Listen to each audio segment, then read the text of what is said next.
Okay, so I forgot to record like the first 2 minutes of this episode. So I'm faking it right now so that we can lead into when our guest starts talking.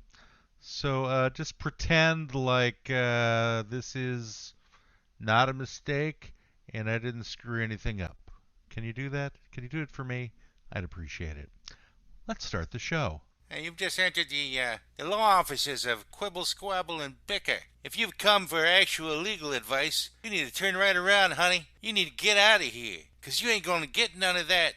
They quibble, and they squabble, and they bicker. But if you want to hear meaningless opinions, this is the right place. They got plenty of that. Stuff that makes no sense at all. They go off on tangents. It's crazy talk. If that's your thing, keep listening. They'll keep talking. Oh no no, oh no no, it's another episode of the law offices of Quibble, Squabble, and Bicker. You've entered the law offices of Quibble, Squabble, and Bicker.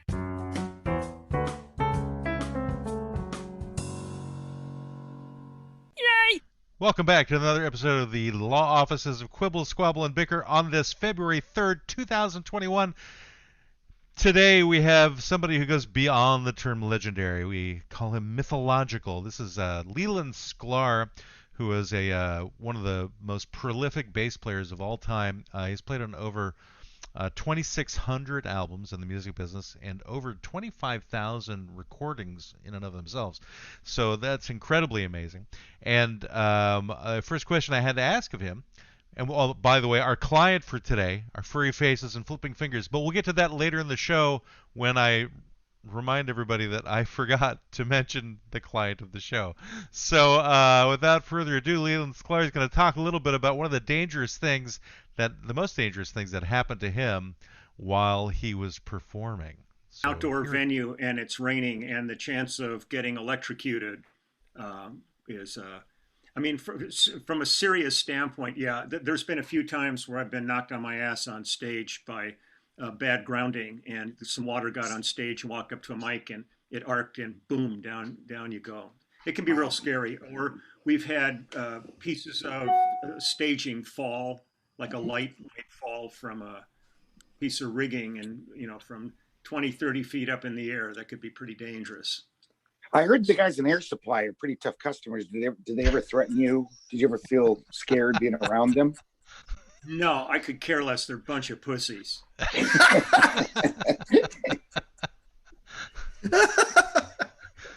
Nothing scares me. Well, everything scares me, but I just put up a good. sorry, I just got stunned because it looks like the people who are going to be working my yard just showed up, which means that I have the potential of having lawn mowing going on while Oh, this it's happens. great. It's great. It's so great to have the sound of blowers and weed whackers going. And me Well, chewing. it's one of the reasons why I wear a headset as opposed to having a regular microphone is because of that very potential Yeah. problem. So hopefully a lot of that noise will get filtered out. So I understand that you grew up in did you grow up in Milwaukee, Wisconsin, or you just were born there and moved at a young age to California and then Yeah, I was born in Milwaukee, uh-oh.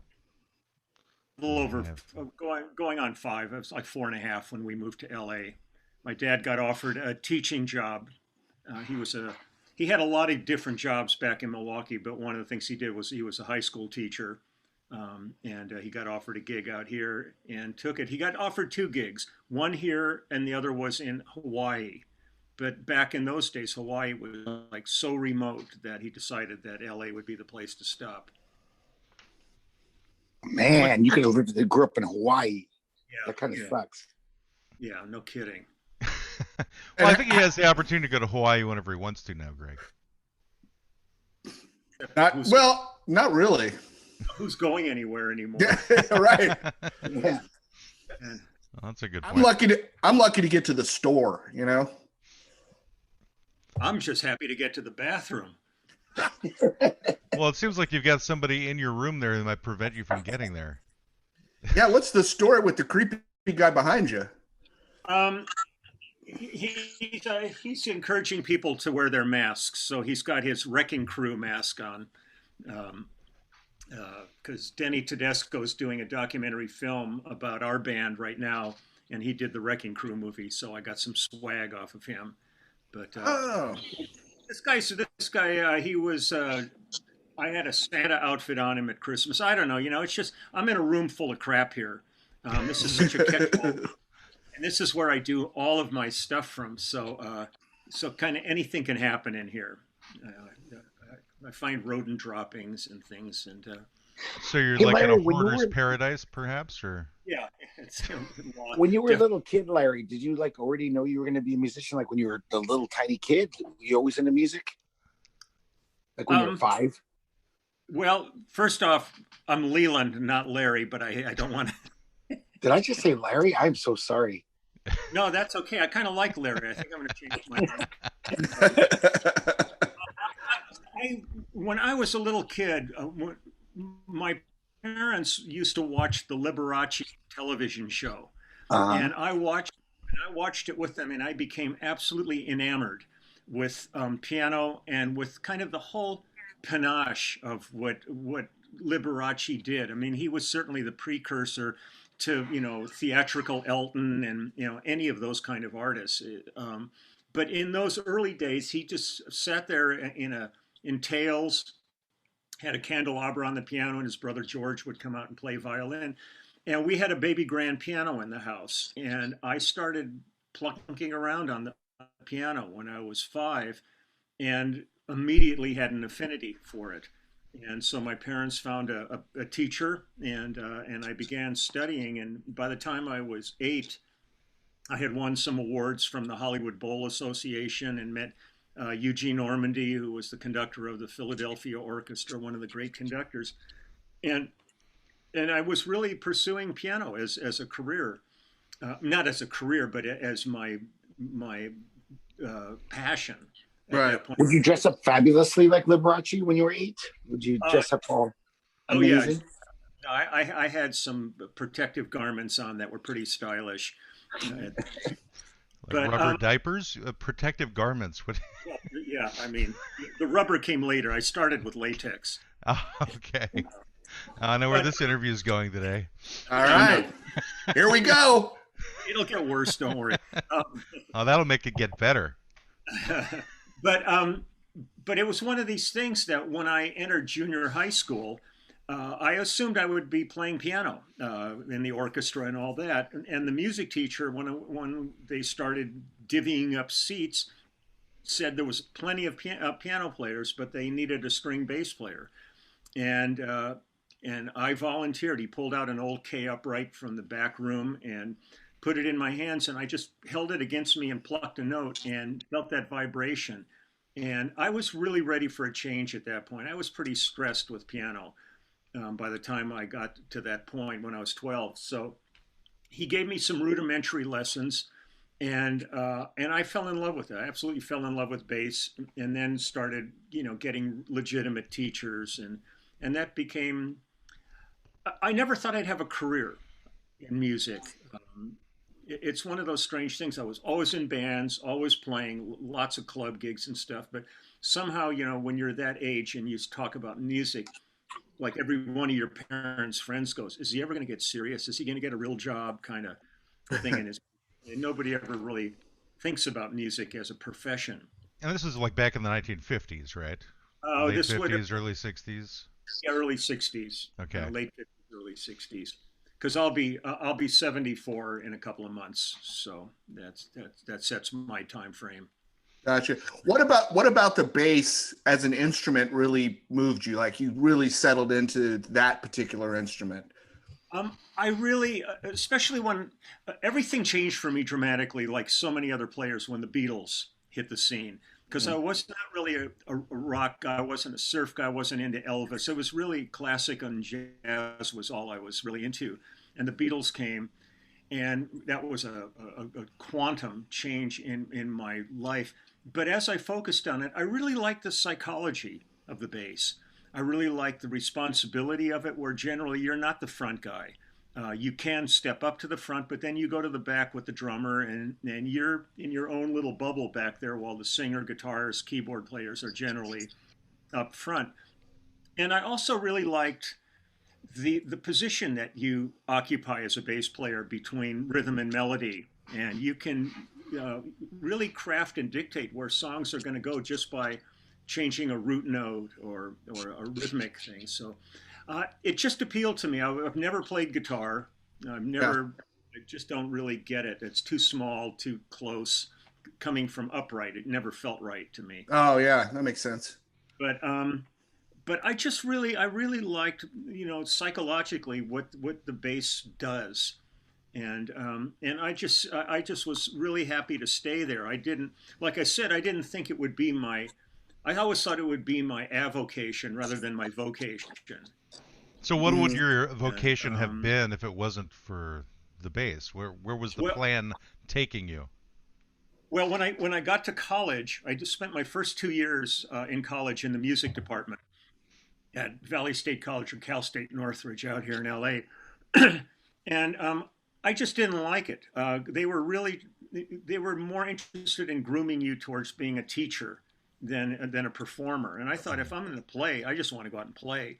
So I went up to the uh, basically up to the administrative building.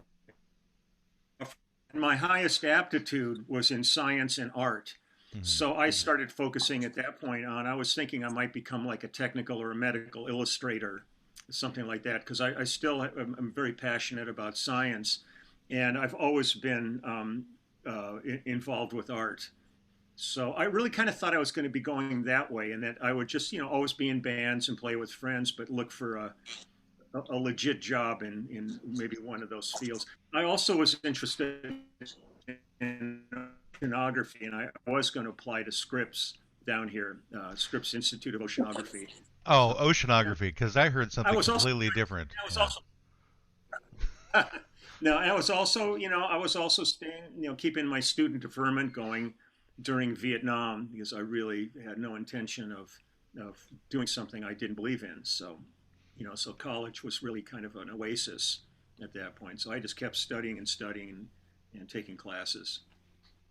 So Makes sense. eventually you had like a double doctorate because you stayed in school the entire Yeah, Vietnam but I War. never graduated. I never grad. That was the weird thing is, I've somewhere in a filing cabinet somewhere, maybe on microfilm or something, I've got like 250 or 300 units worth of classes, but I kept changing majors and changing. I would find classes I didn't like and I dumped them and take stuff that wasn't part of my curriculum, just because I really love. If I had been born wealthy, and I could have done it, I would have maybe been a career student and still be in school because I just love the atmosphere of academia. So, I would have enjoyed that. But, reality, set in. You have to pay the rent and all that stuff. So things change. So if you if I love looking at this one window here. All I see is ceilings, and I see the top of a head every once in a while. There you Yeah, are. just ignore me. My phone is bad. I have to hold it up to my ear. Sorry. Greg is part of the Blair Witch Project, and so Yeah, occasionally it's like he's running from something. yeah. Matt, I'm Matt, running from air supply. to digress, I think we just need to get Greg a really cool like screen thing, and then we don't ever have to watch the Or we just take a gymnastics. picture of his face and stick it on his ceiling so that at Yeah. least his phone. I'm That's a really good idea. about to A throw up. pinata of me, a Greg pinata. Yeah, on my it- ceiling. Yeah, Leland, it does have kind of a Blair Witch Project effect after a while because you're just sort of like disoriented, like one of those found footage movies. You're like, whoa, where am I going? And his head pops up like that. I That's just like I love a well-oiled machine, and this is a Swiss watch here. yeah. Yes. Well, we have a few arguments regarding technology, but Greg's still trying to figure out how to connect his cups and string to his telephone so that other people can hear him clearly around the corner. It's tough for me. I It's don't what- understand these modern concepts. I could continue on my diatribe, but if you want to ask a question and then we'll continue on. Well, I had a question because you were saying that music would have been an avocation instead of a vocation. So have you flipped it? Do you now like go in? Do you on the side as a hobby do medical illustrations and work in oceanography just as for the heck of it? No, there's a part of me that really would love to have done that, but when music actually finally started happening, it was the most ferocious schedule, and I kind of thought, over the years that by the time I got to this age, I mean, most people I know, like their dads that were in like legit work, were retired by this point and off playing golf and fishing and doing whatever they do. And until the pandemic hit, I mean, I've been busier than I've ever been. So I really don't have time for. I would consider that leisure things if I was actually still drawing and sculpting and doing it. I'd love to get back to it at some point, but my main focus still really is music at this point. But you still have like hobbies, because I saw a video where you were actually, I think, using scissors to clip your lawn. Like yeah, I'm pretty anal. Wow. Like the grass has to be perfect in certain areas. Well, certainly the edging. I've got a big piece of property, and it's kind of like a wild English garden, but like where things are edged, I want them really right. I mean, if you go around with like a weed whacker or something, it just tears it all up. So I've got a good garden clipper, and I just get out there, and man, it's just I zone out. It's zen to me. It's like it's my kind of like my tranquilizer. I go out there and just can forget about everything and just get into that. So it's not like you see a loose blade of grass and you just start getting really, really angry that it's growing where it's not supposed to be growing, and you start screaming at the grass, and then you like attack it. It's more of a. I stomp the crap out of it. No, it's one of those. It's one of those things. I'm pretty ADD, ADHD, and all those alphabetical maladies, and so I can get really focused on like weeding and things like that, and make sure there's no roots left or anything in there. And 8 hours can go by pretty quickly with that. And you also have, well, I think it's a Model T hot rod that is another one of your. Is just the one that you have, or do you have a multitude of these hot rods? I used to have a bunch of cars, and I realized that it's really a rich man's sport, and they were all suffering from neglect because I just couldn't do all of them, and I couldn't have them indoors. I had a hot rod is in a garage, but everything else was under covers and stuff. And I'd go out and check them out, and there would be like mildew starting to form on the interior, and I finally said to hell with this and sold everything. And I have the hot rod here, but that's the only thing I kept out of the whole bunch. That was the first one I got. But you're able to keep that inside, so that makes it easier. So it's protected, and it is. Well, it's in his house. What? Yeah, it's in the living room. No, of course. But it's a hell of a scary ride. Anybody that goes for a ride in it's a white knuckler, that's for sure, because it weighs about the same as a smart car, and it has 1,000 horsepower. Oh my! So you could go into orbit. Oh yeah, no, you could not get a straight pin up your butt. Your sphincter would be so tight. That's Greg's dream, actually. Yikes! It's like just a hermetically sealed anus is, I think the best way to go these days. So, every little boy's dream. Going back to gardening. Yes. And using your nail clippers for weeding. I think that's great. I think more people need that kind of activity in their life. I think more people need something that they can focus on for long periods of time and get some joy out of. I think the problem with today's world is that there's too much going on and too many distractions and not enough clipping grass with scissors. I can't do it because I live in Florida, and going outside is the worst. Yeah, so I just let the garden do whatever, and I'm thinking about getting a goat to just eat stuff, and that's sort of my solution. But if I live It's a win-win. The goat eats, and you get you get the yard clipped. Can't beat Exactly. it. Greg, have you thought about getting a goat for your apartment? Yeah, a few times I've thought about it, but A few it just times. didn't seem financially prudent. It just the market, the goat market right now doesn't seem good. I'm gonna wait until prices go down. Yeah. You're waiting for Maybe a commodities. picture of one on the ceiling that we can look at. It's like the goat's already been up on the ceiling and ate everything that was there. I think there's a subreddit that's working on the problem of the goat market, Greg. So pretty soon I think you'll get a goat for cheap. Well, Okay, good. Bezos is stepping down from Amazon. Maybe he'll do something in the goat market. Maybe. And they'll screw over lots I think of that people. was his plan, actually, was to get into Yeah. goats.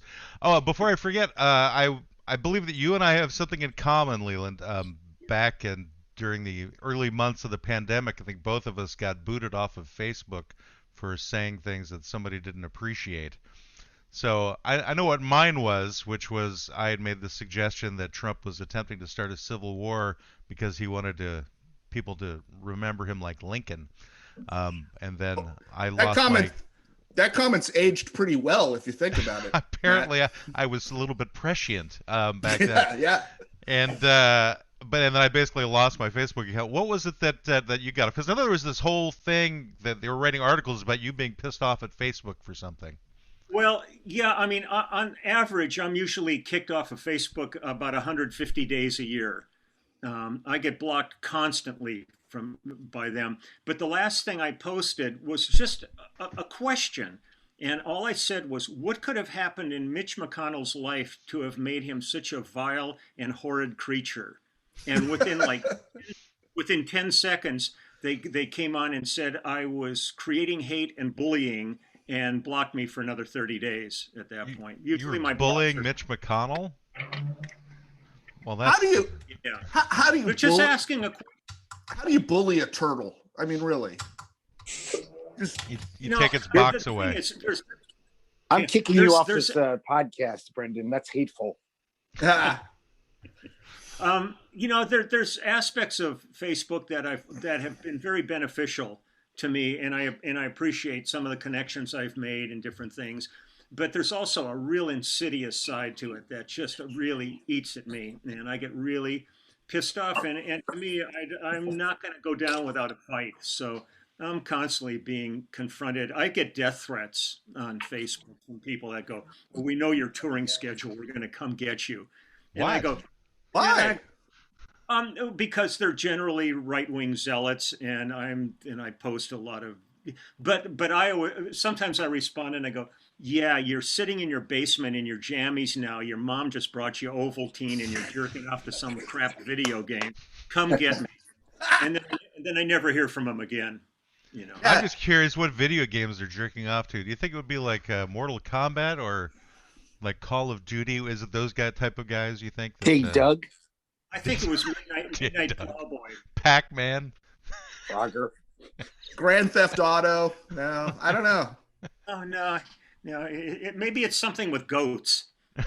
Oh, it's a goat game. Yeah. No, it's they're the definitely goat game.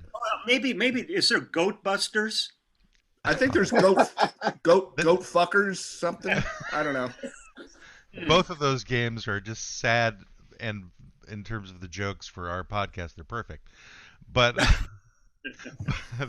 and I totally lost my train of thought because I was going somewhere. Then Brendan. Unfortunately, sometimes we wind up getting into bestiality on this show, and it's purely. I'm not. Nope. I'm just You're saying not? these people that would look at Leland and make a death threat are obvious goat fuckers. That's all I'm saying. Obviously. So that means that Greg cannot get one for his apartment because then he would be at risk. I would be tempted to be a goat fucker. There'd be the temptation there. Now, see, Greg is taking us there. It wasn't me. Oh no. He can afford to because there's no visual. We're only looking at lighting. I mean, I could be fucking a goat right now. He might be tied up somewhere with a ball gag in my mouth. There we go. And let me join in here. Yeah. Oh. Let's all just do pictures of our ceiling. And there's the Yeah. door.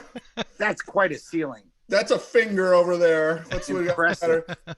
That's a stairwell or something. Yeah. Brendan, in case you didn't know, Andrew Yang did not win the nomination. I saw the sign on your wall there. Don't care. Should have. If it was him, and then it was Bernie, and then we got a guy that's, practically, losing it. I'm sorry. Where in Florida are you? I'm in Tampa. The ass crack of Florida. Yeah, I'm in the Tampa area. So I'm in Clearwater, which is on the beach side by the Gulf. Yeah.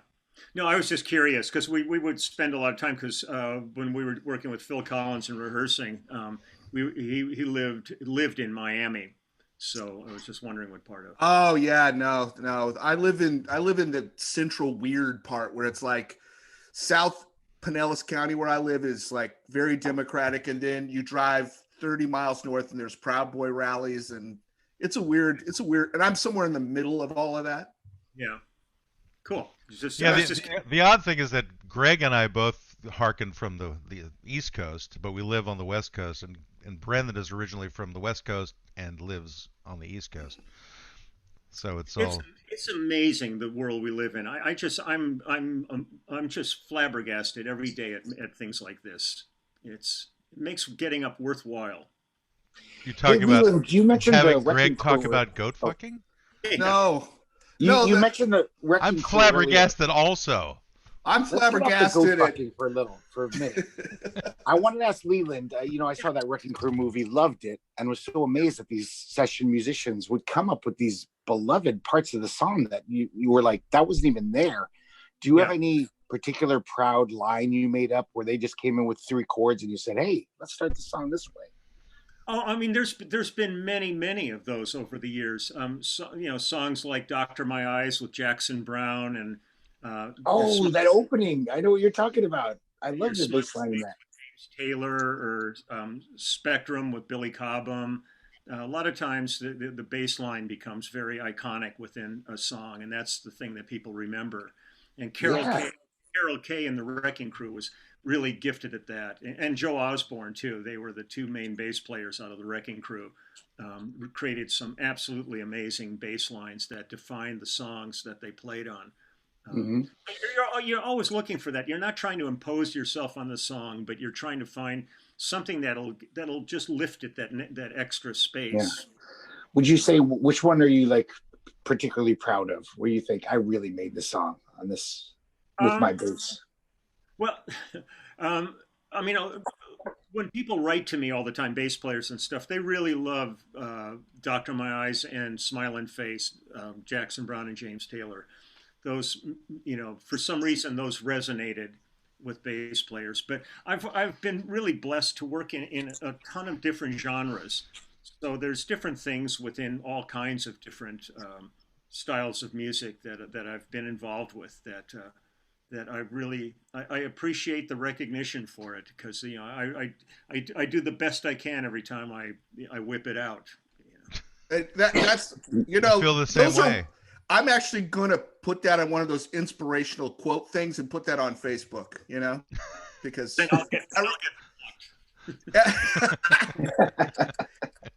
have a question. Because you've worked in so many different, musical genres and styles, which was for you the most, I don't know, alien or uncomfortable, or it took you a minute to wrap your head around what? That'd be Air Supply. I don't even consider that a genre.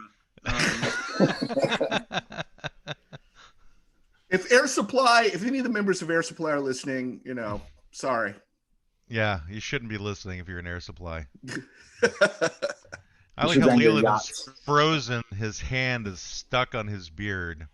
This is kind of like what happens occasionally with Greg. We're just a freezing. There, he's back. Okay, good. Am I frozen?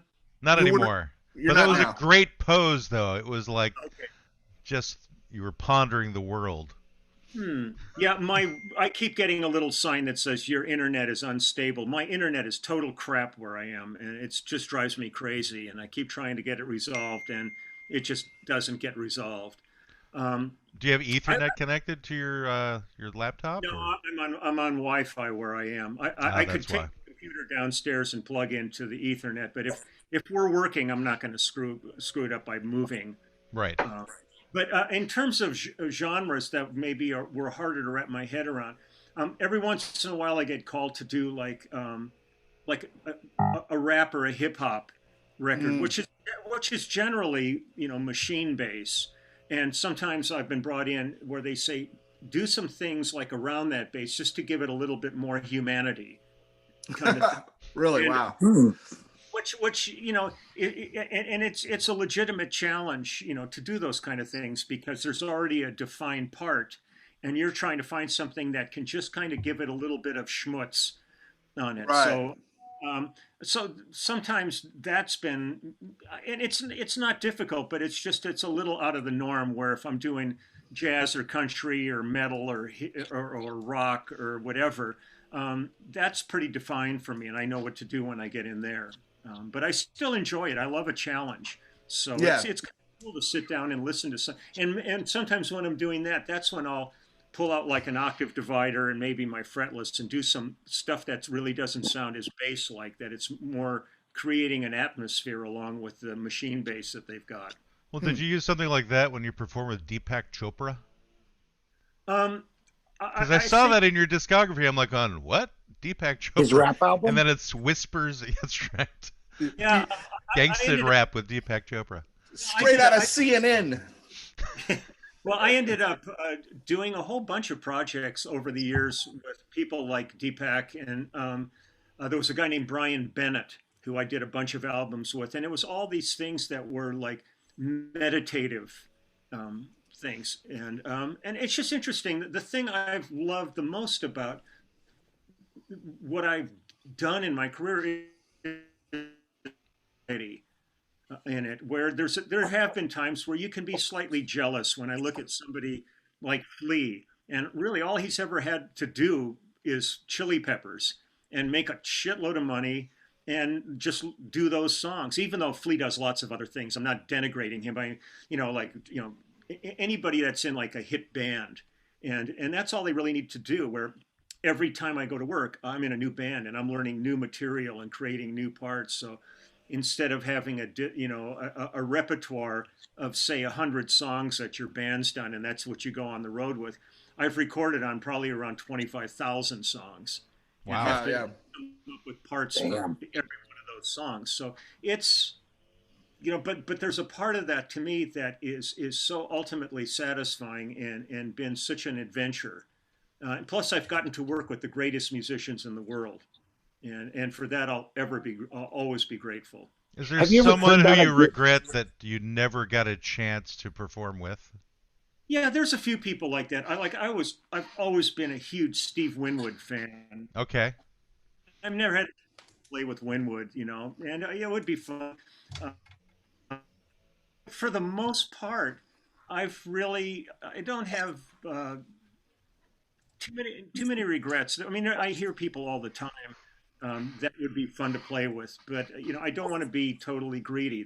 I want everybody to work, so it's kind of nice. I can't, but when I had the chances, like when I would get called to work with like Joe Cocker, and you walk in the room and there's Joe, and you're just going, "Fuck, that's Joe." And then you put your headphones on and he sings one note, and you go, "Oh man, that's Willie Nelson, people like that." It's to me, I feel so fortunate. I got to do like BB King's 80th birthday album, and I spent a week sitting like 4 feet from BB King playing with him, and I'm just every day pinching myself, just going, man, how lucky am I to be in this room with somebody like this? It's Wow.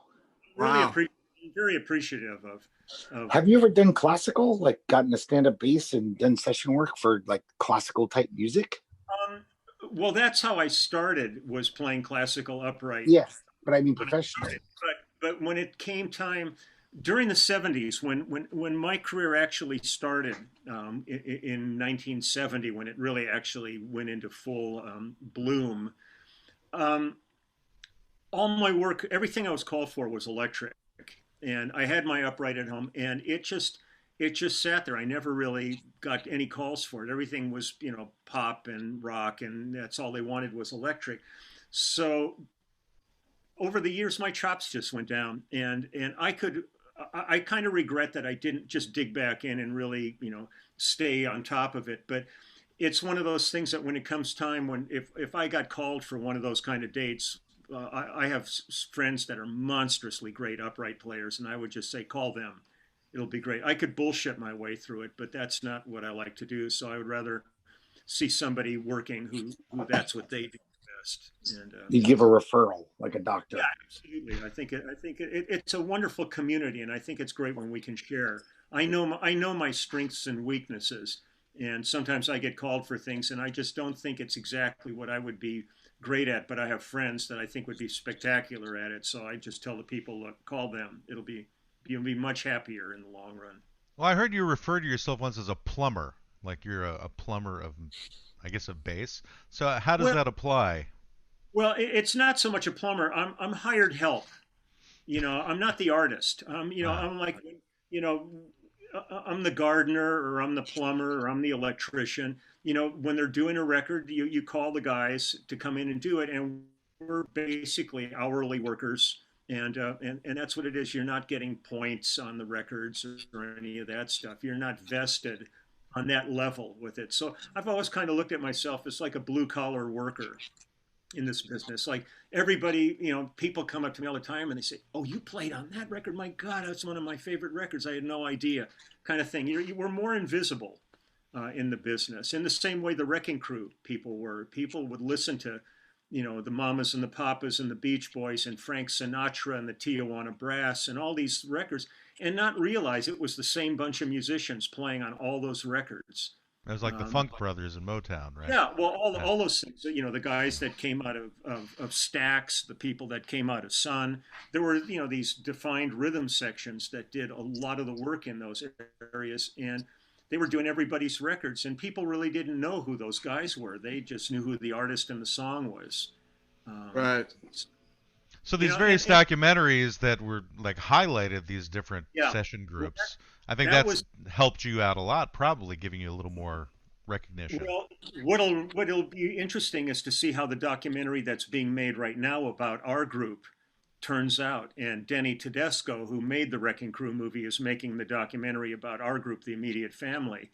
And we were really moving fast with it, and then the pandemic hit, and we had to slow down because so much of it involves interviews and things like that, and some live performance. So we've had to be far more methodical about the process. But hopefully by late summer, the documentary might be out. Because what we wanted to do was we were going to be hitting all the, Telluride and Sundance and all the film festivals with it, and the band would go and play at the screenings, and everything's, I mean, like everything, it's all on hold right now, or we've shifted from being the hare to being the tortoise at this point. We're still moving forward, but it's definitely more slow and methodical at this Right. point. Does the documentary have a title?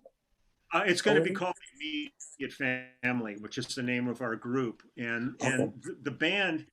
It, back in the early '70s, we ended up with a band called the Section, which was Russ Kunkel, Danny Korchmar, Craig Durkee, and myself. And we played with James Taylor and Jackson Brown, and we had our own albums, and we would go on the road with those guys and open the shows and then play with them. But we were more of a rock fusion group. But these many years later, Danny Korchmar got offered a deal with a label called Vivid Records out of Japan, and to do a solo album. And when he came time to do the album, he ended up calling us, because we've all played together over all the decades, and we've recorded on tons of projects together. So Cooch called me and Russ and Waddy Cooch? Wachtel. Danny Korchmar. Okay. I was like, I didn't know they could use phones. Anyway, go ahead. And You've never heard of a talking cooch? Matt, you need to come to Florida. They got them all over the place down here. all over South Beach. South Beach. There's a franchise, the Talking Cooch. It's it's a big thing. I had no idea. They sell Right next to the adult 7-Eleven. Yeah. Yeah, it's adult toys. So when it came time for him to make his album, he called myself and Russ, and we happened to be in town the week that he wanted to work, and then Waddy was on the road with Stevie Nicks at that time, but he came back like 2 days before the end of the project, and Cooch had been working with another friend of ours, Steve Postel, out here in town, and they had done some pre-production work, and I had done like Steve's solo album like 10 years ago, and so when it came time to release the album, Danny ended up calling it Danny Korchmar and the Immediate Family, because he felt we were all immediate family. We're the closest music relationships in our lives are all together. And that's how the album was released in Japan. And now we're signed in the States with a label here.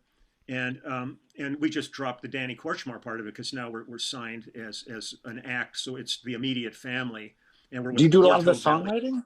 Do you write the songs? You guys all write the songs? Yeah, it's all original material. The main writing is Cooch and Waddy and Postel, Steve Postel. I spent the past 2.5 years pretty much on the road with Phil Collins doing his Not Dead Yet tour. And so a lot of the work that we did for the album that's sitting in the can right now, waiting to be released, was written while I was gone on the road. And Russ has contributed, Kunkel has contributed to the writing too. I'm not much of a writer. I enjoy being involved in arranging and things like that, but we're really fortunate to have really great songwriters within the group. And it was really funny, like when we started gigging, we would tell people we're a cover band that only plays originals, which is really what we because Cooch wrote, like Dirty Laundry, and all she wants to do is dance with Henley, and Machine Gun Kelly with James Taylor, and Waddy was involved. He co-wrote Werewolves of London with Warren Zevon, and all kinds of stuff. So the songwriting in the group is really, really strong, and we're doing. We've had this album that was supposed to be released in November, but because of the pandemic, it's sitting waiting. So we've been releasing EPs and videos, and we'll probably try to get the album out with the documentary film, try to maybe work them together. And we're going to studio, because the creative process doesn't end. And I think we're going to go ahead and make another album for probably and release that at the end of the year or the beginning of next year. So, we're in a holding pattern on certain things, but the creative process is ongoing daily. No, I mean, a lot of your audience is kind of in a hostage situation anyway, where I think it would be easier to reach them if you put out a lot of your different products, or maybe as like teasing them, I suppose, along the way. Yeah, well, what we're doing is building the brand, because the last gig we actually played was a thing called the Rock Legends Cruise in last February, and it was from Fort Lauderdale to Grand Cayman and back, and it was like Roger Daltrey and Nancy Wilson and Mark Farner, all these different acts on it. And people would see us walking around the ship, and they go, "What are you guys doing here?" And we'd say, "Oh, we're playing." And they said, "Well, what band are you playing with?" And we said, "Well, we're the Immediate Family." And people had seen the name Immediate Family, had no idea that it was us on it. And by the time the cruise ended, normally on those kind of cruises, they skip a couple of years before inviting you back, because they try to do turnovers in the artists that come, because generally the people that come on these cruises book like the next 5 cruises kind of thing. That's their thing, is going on these. And when the cruise ended, the people who were in charge of it said, "Man, you guys were so popular. Would you come back next year?" And we were supposed to be going out in February this month with doing the cruise again. But needless to say, that's been canceled till next year. At least. I mean, everything's in a holding pattern at this point. Yeah.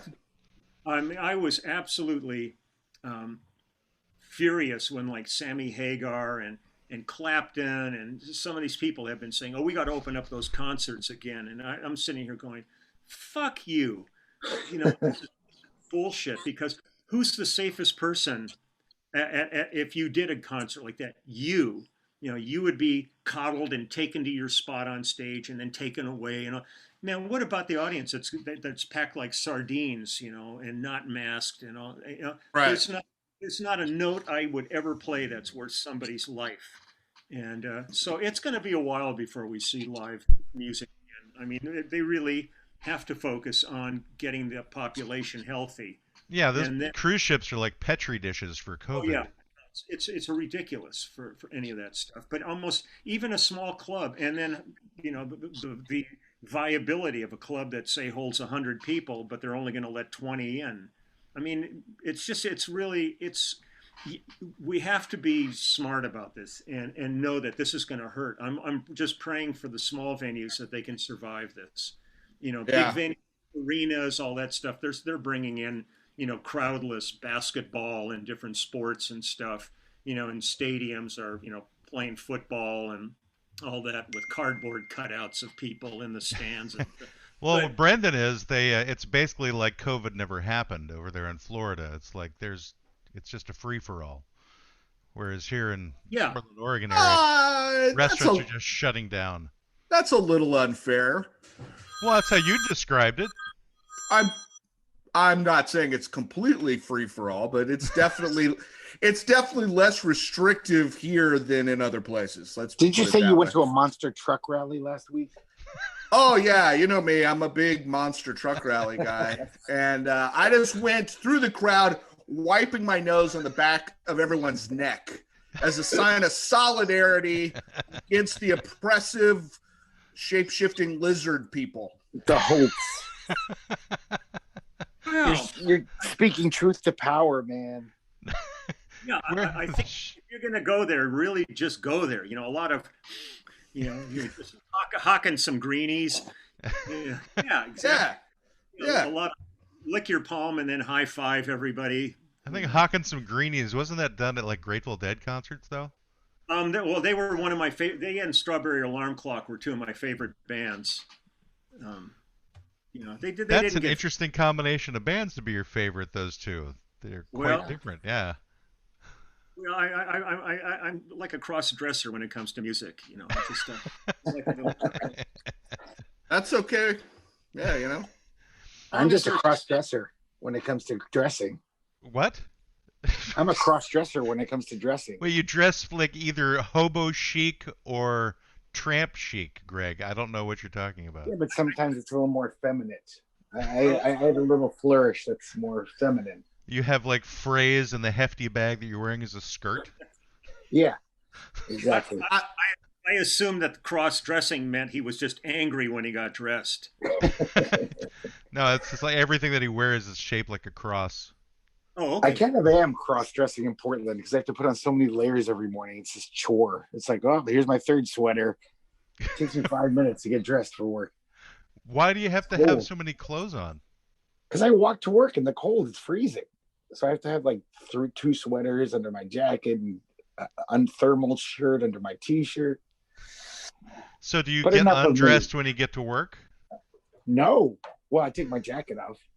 Okay. But, oh, you know what? I realized we never discussed who our client was for today. So we have the legendary Leland Sklar as our guest counsel, but our client was, I totally forgot to mention, is Furry Faces and Flipping Fingers, which is essentially, dealing with facial hair and flipping people off.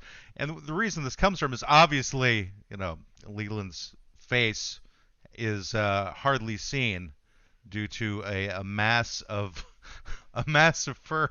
I think if you could find a way to have the beard up over your head all the time, that would be perfect. It would be. If I do a handstand, I look like Don King. It's like an aging cousin It. But, yeah, exactly. But facial hair over the centuries, I think it's been an interesting phenomena. Where you have There came a point in civilization where people said, okay, it's time to shave these things off.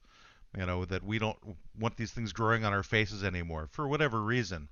Now, Leland, you've made a choice of not having shaved since I believe you were in high school. Is that correct? Yeah, I mean, I've cut it all the time, but last time I was clean shaven was when they gave me my high school diploma. Right. And so, how come since then you've never shaved it all off? Lazy.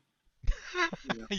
You know, I the would- last thing I think is a term to describe you would be the term lazy, No, considering I've you got- clip grass with fingernail clippers. Yeah, but I And, keep my beard out of the way. Yeah, I've gone in for estimates, but that's about as far as it got. an estimate to get rid of An the beard. estimate? Oh God. Yeah. Have you done anything fancy with it? Have you done like any like waxing or treatments or anything like that? When I first started growing a beard, and all that, but that was just so much effort all the time.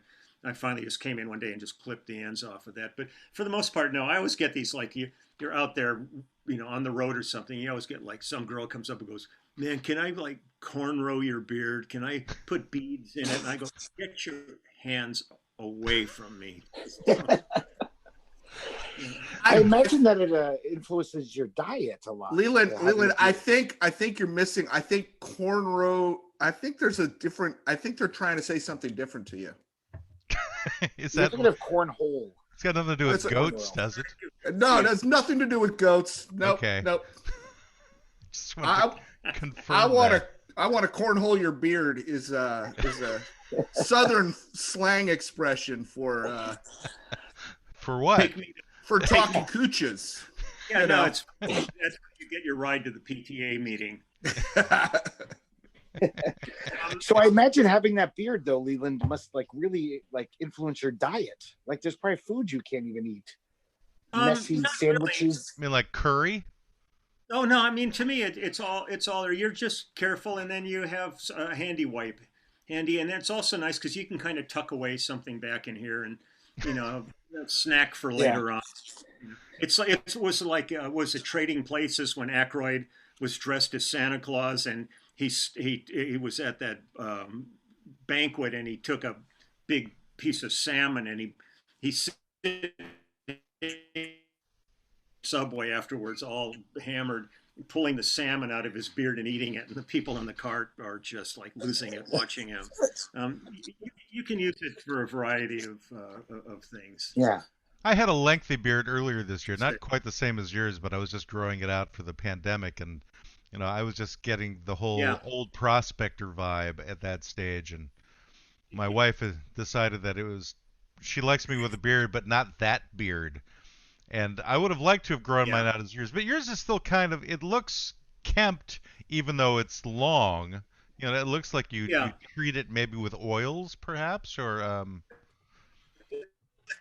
There's rub a it really with good goat oil that you can get. Yeah. freshly squeezed goat oil. There's Himalayan goats. Oh, yeah. It's a So it's like goat lube. Goat lube. yeah. Well, that's something different, Greg. But I mean, it's a goat-related product, but not for use on a goat. Is that what you're talking about? I was talking about the goat lube that I use when I Oh yeah, we're talking about something different. when I Isn't that buy my goat. greatest of all time? You mean goat? That goat? Yes. Or That's Grammy, Oscar, Tony, and something begins with the letter A. I don't know what that one would be. I was almost there though. Wow. Grammy, Oscar, Tony. I Wow. think it's E. What? Oh, it's EGOT. That's the thing I was trying to think of. All right, that's completely different from a goat. And the other half of our client is Leland. I wanted to ask you: is there any artist you work with, and I don't know if you want to tell tales out of school that you wanted to flip off? That you were like, this guy, Yeah, like Don what a Henley. nightmare. Air supply. Occasionally, it would have been too cheap to flip them off. It was too expensive. Yeah. Well, he had to Well, make love out of nothing for at the all, most guys. I mean, I've worked with a few pant loads, in this career, and yeah, just it happens, and I just move on. But all it does is warn me that if they ever call again, say no. But I don't flip them off because for me, the flipping off gesture is always an act of kindness, and that's why the book happened. Mhm. I don't know if Brendan is familiar with the book. So the book he's talking about is a coffee table book called. No, yeah, I'm familiar. Oh, you are okay. Just you have this pensive look to your face whenever I you don't run know it of up. this book. Tell me about this book. I'd like to hear about it. Okay, I'll give you a synopsis. When we were on tour in 2004 with Phil Collins, there was talk that Phil was going to retire at the end of the tour. I had a bass tech named Steve Chinner Winstead, and during the course of the tour, hearing that Phil was going to retire, I thought I may never see a lot of these people again because our crew was from all over the world, in Europe and the States, and so I thought I'm going to just take a picture of everybody and make a little folder for myself for my memories. And at the end of the tour, the first person I went up to was my bass tech, Steve. He was at his laptop, and I said, "Hey, Steve, give me a smile." And instead of that, he gave me the finger. And I took the picture and I looked at it and I went, "Oh, this is pretty cool." So I went and got Phil and his manager, everybody in the band, everybody in the crew, truck drivers, caterers, had about 130 pictures or so of people flipping me off. So this was just And like a mood thing, and it just yeah, it snowballed. yeah, and then after that, I went on the road with Toto and ended up doing the same thing with those guys. And it took on a life of its own. And at this point, I have over 12,000 photographs of everybody imaginable, from the man on the street to Charlie Watts and Jeff Beck and James Taylor, and you kind of name it, sports people, and all giving me the finger. And during the pandemic, I thought if I was ever going to do a book, which people have bugged me about forever, now's the time. And I got together with a friend who has a company called Art Alliance. His nickname is Blue, and this is what he does. And we got together and culled through the pictures and picked 6,000 of them and put together this 6-pound amazing coffee table book. I mean, if you want, I can show you real quick. Please Yeah. do. Yeah. 6 pounds a book. It is a big ass That's book. a lot of beard. That's a lot of well, book. So here's the book, Everybody loves him. That's the name of your autobiography, Greg. and then you turn it over, and No. there's Nice. it's just oh yeah, Wow. it's just Nice old ladies flipping you the bird. I love oh, it. yeah, I've got a nun in here flipping me off. Whoa. There's Hans Peter and his family. He owns Warwick Instruments in Germany. Oh, the bass manufacturer. Yeah, the bass manufacturers. Uh. Let me see what I got here. Hold on one sec. That's a lot of pictures of people flipping. You've made so many people happy. Yeah, there's Flea. Nice. And it's just the thing is a big book. The cover's padded on it. It's a soft cover. It's a hardcover, but with padding on it. Mm-hmm. And so if I you hit somebody with it, it's not so bad. Yeah, but it's still going to hurt a lot. Right. But and I put together. I've had this because people kept asking me about like who's in this book and stuff. And so I can give you a real quick little thing. I got like Phil Collins, Jackson Brown, Chris Squire. Chris Squire Jane, passed away, so yeah, that's nice. Yeah, Jane Seymour, Graham Nash, the director Haskell Wexler, Paul Williams, Bonnie Raitt, Jack Nicholson, Brian Ferry, Stephen Bishop. I mean, there's like this is just a little list of some of the people that are in the book. You got so. Brian Wow. Ferry to flip you off. I heard he was Yeah. a nice fellow. Oh, well, these are all nice. There's nothing adversarial about these fingers. It's not like a fuck you finger. It's not. I always tell people, I said, look, if you're driving down the freeway and there's a carload of guys next to you screaming at you, giving you the finger, it may not be a good situation. This stuff in here, the first page in the book is all babies giving the finger. So you know, How do you get the baby? the well, babies to... they don't know yet, but they're just doing. It's just, you know, there's a finite amount of ways. Like when Jack Black gave me the finger, he said, you want he said, you want balls or no balls on it. But the thing with the book to me is, this is what I look at, is people's faces when you say, "Give me the finger," and all of a sudden you get the entire gamut of human emotion of it, from the most, people going like this to yeah kind of stuff. And everybody who's gotten the book so far absolutely loves it. And Did so I'm the nun do that? Did the nun do that? Yeah. yeah. What was the most unusual finger you saw amongst all of the photographs that you took? Well, I got some. Actually, one of the weirdest ones in there is there was when we played Madison Square Garden with Phil Collins. One of the security guards there, his arm ceased to develop past his elbow. It was like just a nub, but out of the middle of that nub was a tiny little bit of remnant of a finger. So he's going like this with this little tiny nub of a finger sticking out. Wow. There was and then there was some like really great arthritic hands, people, just really bent, and Rudy Sarzo, the bass player with Quiet Riot and Ozzy and stuff. He's got like really funny jointing, so he did it sideways, and his finger it almost looks like a ladder that's being broken. Did anyone refuse you? Like, was anyone too proper and like, oh, I can't do that. I could never. Yeah, do that. I had out of the 12,000 pictures. Queen Elizabeth. She would have done it in a second. She's nasty, that one.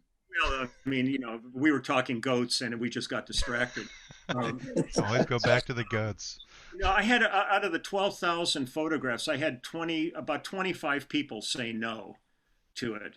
And it was usually some bullshit like, well, it's against my religion, and I go, that's why I'm an atheist. Mitch McConnell refused. Well, the one thing I did not do is there's not one politician in the book.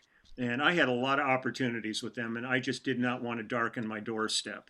So, regardless of the side of the aisle they were on. Doesn't matter. I didn't want to open that can of worms. Good call. I've got all kinds of everybody else. And I have people like Bernie Williams, who was a center fielder for the New York Yankees, and Scott Hamilton, the figure skater, and Sheryl Crow, and Yo-Yo Ma is in it.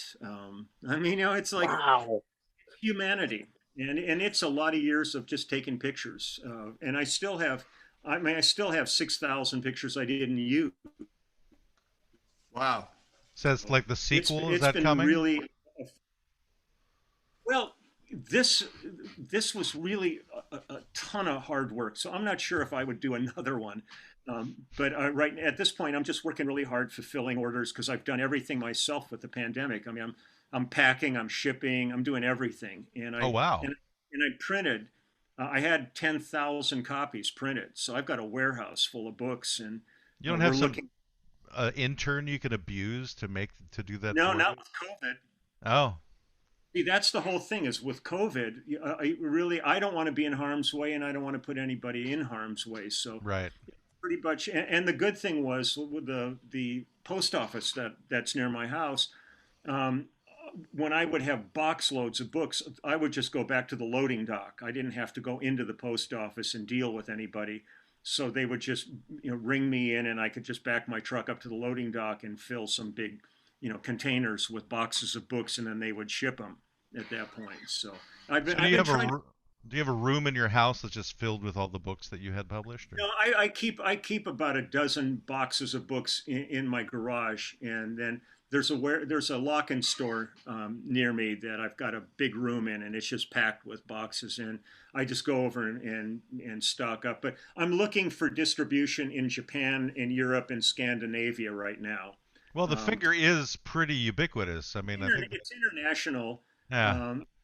And certain places are different. Like if you went to Brazil and did that, it doesn't mean anything. But if you did that, that's that in Brazil. So you got to be careful in different cultures because different gestures mean different things that we know about. They all are like about intercourse to some degree. Like that's kind of how the finger came about. Was ancient times that was like a symbol of getting it on. Yeah. And it's weird how these things become bad over time, though. It's like you've got these symbols that, or even words like the word "fuck" for that matter. They just symbolize having sex, but then somewhere along the line, somebody said, "Oh no, that's a bad thing. You can't Yeah. talk about that." And you can't. Because Well, sex is bad. Yes. Well, For me, usually. it was probably a goat herder that really started that whole. Oh no, the I think goat we have a herder theme. conspiracy goes all the way back. You think about a lot of the ancient texts. Who was really behind a lot of it? A Beowulf. goat herder. Yeah, I mean How- they found goats in Tutankhamun's tomb. Need I say more? Satan is represented as a Goat. Yeah, goat. Yeah, Cloven hooves. you're Has a onto f- something. Have fingers, but not hooves, though. Cloven Hooves would be a great band name. I think it probably is a band name somewhere. Yeah, it's probably a Yeah. Christian band. You know, it's like somebody signed to Sparrow or Word Records at this point. Did you ever play on a Christian rock album? Lots of them. I did a lot of records with Stephen Curtis Chapman, Second Chapter of Acts, Twyla Paris, Avalon, Steve Camp. I've done Did they lots. try to convert you while you were in the studio? I think they hired me to try to heal me, and by the time I left, they were all like devil worshippers. They were all questioning their beliefs. Like, maybe we've been wrong all our lives. And just so you know, Cloven Hoof was the name of a band in England. It was a heavy metal band that was active from 1979 to 1990, and then they Isn't the restarted internet in 2000. fantastic? It is. It's like magic at your fingertips, Yeah. as well as hell at the same time. You know, there's so many good things. And then Just the next, don't look up goat. Just don't look up goat. Yeah. right below that, it has copulation of cloven hooves by Slut Vomit. So Oh, I don't know which one is the band. There's a band you ought to check out called Rock Bitch. oh, I like the name. Oh man, pull up a video of them. It's unbelievable. I was on tour in Europe, and our bus driver had been driving them around, and he had a video of one of their concerts. Oh, they perform nude and they incorporate sexual acts and pagan there's a rituals lot into their of activity performances. on stage with A them. mostly female metal band. Yeah. Mm. That's- Sign me up. That's definitely, going above and beyond. There's no livestock involved, but that's so that they do have places to go yet. Boring. Yeah, I'm not interested anymore. They Back drew in- band members from a matriarchal, polyamorous, pagan feminist community. Wow. Well, all Oh right. my. The internet is a wonderful thing. Polyamorous, pagan, Feminist, feminist. matriarchal. I love how the kids today just go crazy with the adjectives. It's just amazing to me how There's they so use little words to- left. Yeah, but that was in Yeah. But that was from 1984, Brendan. See, Well, they were It They wasn't. were- It wasn't kids today. It was kids of our day. They were overachievers, those ones. Yeah, they're prescient. They were setting the stage for the myriad of definitions of people that we now have today. There are so many people we have today. I can't even follow it anymore. No. No. But I'm happy to have them all, but And I Well, believe you've had most of them. you can pick and choose as you please because there's so much available. right. It's not just the old weird guy down at the end of the block who invites you over for cupcakes and then has his way with you. Oh, that guy. Yeah. He's Oh yeah, horrible. I know that guy. I kind of miss him. You are Greg, I that guy. think you are that guy, Greg. I'm trying, but I can't make cupcakes very well. I was going to say, I'm if a you good could make baker. cupcakes, I don't know how to bake. I just offer Reese's peanut butter cups to the children. Oh, man, I'm there. And urinal cakes. You basically take Reese's cups, put it on a urinal cake. You've got it made, Greg. Yeah, James Taylor in concert, when he used to introduce me sometimes, he goes, "The man with the personality of a urinal cake." wow. At least you were That's not very friends. nice. Yeah, he would say that, or the man behind the shroud of Turin. That one I get. I get Yeah. that. I don't get the urinal cake thing, but He okay. thought it- Well, we'd have to get to know Leland more, I think. yeah. Yeah. Leland, are you familiar with the meanings of your names? I'm assuming you are. You mean Sklar? You mean? Well, both Leland and Sklar. They have very Yeah, well, specific Sklar, names. that side of my family came from Russia, but apparently it has the same meaning in Scandinavia too, which means glass blower. Uh-huh. And it was interesting. One of the people I tour with is Judith Owen, and she's married to Harry Shearer from Spinal Tap and Oh, no kidding. Okay. Voice. Wow.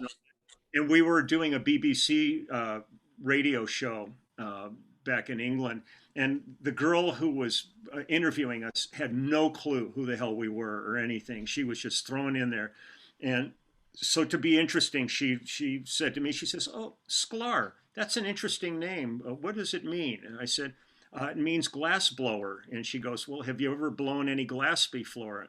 And I said, "Only Philip." Judith ended up on the floor, and this girl looked like a goat in the headlights. I mean, she had no clue what I had just said. But it's interesting because I've had people talk to me from Scandinavian countries, and they say, "Oh, Sklar here means glass blower." So it's interesting that it's been Leland. I'm not sure what Leland means. Well, Leland, in case you wanted to know, is Old English origin, and it is one who lives by unceded land or fallow land. So you could basically be a glassmaker on an unceded land, basically near a plot of dirt, I think. Yeah, but I thought I you were would going to have. say the urinal cake. And it's also similar to Leslie. It's used for women as well, Leland. Oh, okay. It's not just for men. So Well, Not just for men anymore. it's perfect for this era that we live in. Yeah, That's it's a all weird thing to name someone. Like, What is? this is how we're going to name someone. The guy who lives near the fallow land. That defines who he is. Yeah, there's nothing like looking at a newborn baby and thinking of dirt. You live by the dirt. And so you shall be named. Well, people were weird back then, you know? It's like, who knows what was going through their crazy pagan heads? Maybe that's what Kunta Kinte meant in African. It was Leland. No, I No, don't I think meant so. one who is born near unfallow land. No, it's fallow land. Great, you got it right. Well, they didn't Oh, have it's the fallow. internet. They didn't have Netflix or anything, so they had to find their own entertainment. Yeah. That's So right. your parents never told you, like, this is why we decided to call you this. But they never spoke to me ever. They just did animal noises. They just like made parrot sounds to you. They And just showed me the piano and pointed, and then I left. I was enjoy your life, kid. Yeah, all yours. Here's a piano. Were you I mean, an only child? No, I have a sister 2 years younger than me. Who Okay. lives up in Montana. By like some unceded land. A lot of unceded land. They got about 100 acres up there. Oh, nice. I was just in Montana over the summer. Yeah, it's beautiful. It was like one of the places I could go where I it had a lower death count for COVID than here, so it was safe to like try and hit some national parks during the pandemic. Yeah, it's scary shit, man. It's unbelievable. But she's doing great. I did my live stream with my YouTube channel yesterday, and she came on it and threw in a couple of comments. So I was happy for that. What's the name of your YouTube channel for our listeners? Our three people who listen to us. Okay, it's just go to YouTube and pull up Leland Sklar channel, and I've done. Since the pandemic began, I've done at least one video every single day. I've got about 430 videos up. And it went from like zero to I've got 146,000 followers now on it. So it's been going great. I do 2 live streams a month, and yesterday's was 2.5 hours of just sitting and talking to people and a chat window roaring along. And they've become a remarkable community of I'm more of a facilitator at this point. I think But, you'll probably get like one more subscriber from being on our show. I hope so. I hope so. Or at least maybe somebody that has goats would be really great. I will subscribe and represent the goat community on the channel. I would be so 'Cause proud. Me too. I did go to your YouTube channel and I was like super impressed. I was like, wow, this is amazing. Like just the amount of content, because that's not necessarily easy to crank out, but I guess for you it's pretty easy. It's a real challenge every day. Like today, I talked about working with Trisha Yearwood and played some songs that I recorded with Trisha Yearwood and talked about all the players on that. And the other day I talked about Brian Wilson and Van Dyke Parks. And, I just dig through my discography and I find projects I work on. And I play along with a lot of them. And because that's how the whole channel started was when I came off of Phil Collins's tour. And some bass players wrote to me and they said, we saw the concert, but a lot of our concerts were like stadiums and things like that. And they said, we could hear really good because we have a great front of house mixer, but they said we couldn't hear all the details. So what I ended up doing was getting a board mix of one of our shows from the one we did in Adelaide, Australia. And I plugged in a little Bose speaker into my laptop and I've got an amp on the floor here next to me. And so what I did was I started with the first song of the show, played that song, but played bass over it so you could hear the bass part on top of it. And by the third song, the third day, people started going, "We love your YouTube channel." And I'm going, "What are you talking about?"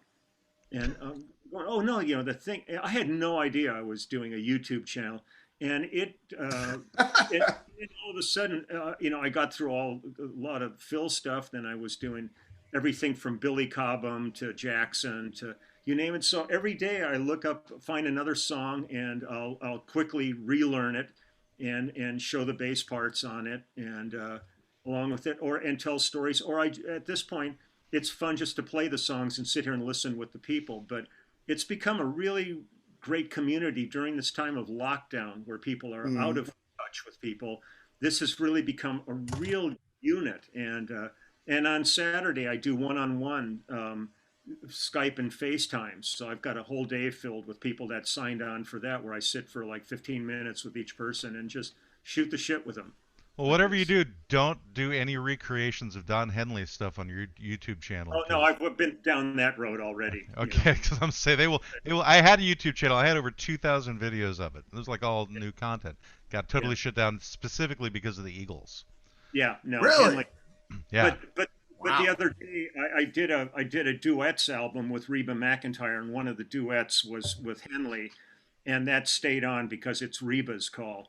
But I remember I did a song called Waterfall with Carly Simon, and when I put that up, Warner's immediately blocked it, and it pissed me off so much that I called Carly and I told her, and she was pissed off. Called her manager, who called Warner Brothers, and he made them unblock it.